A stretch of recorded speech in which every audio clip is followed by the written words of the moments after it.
Today we're working on standard 3.9 for informational text. The standard reads, compare and contrast the most important points and key details presented in two texts on the same topic. Let's begin with taking some ownership of that standard so that we can truly, start working with it. What does it mean?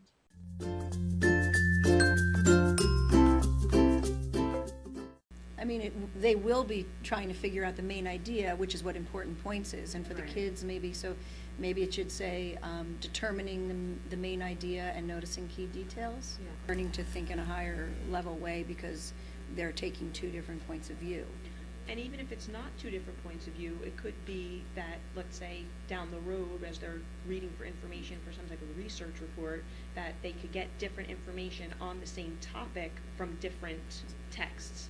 So there's two different things. Yeah. Okay. So they're looking.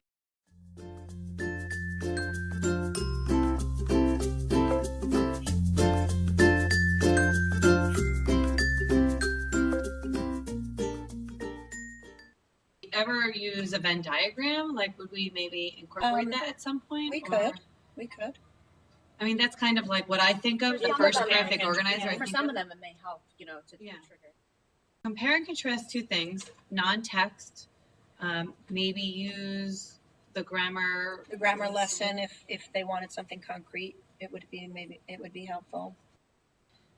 Day two, You might read the time first for text, kids, right? Yeah. Read text one, in our case, I don't know if it's something that we want to use our exact curriculum for third grade, which is the time for kids. Right. So we could say read the first text, which is time for kids, or if you just, I'll put it like with a question mark, Yeah, like that's an option, yeah, that's like, something that for we might example, use. yeah. Right. yeah. But if there was something else, that would be fine too. Okay, so the first.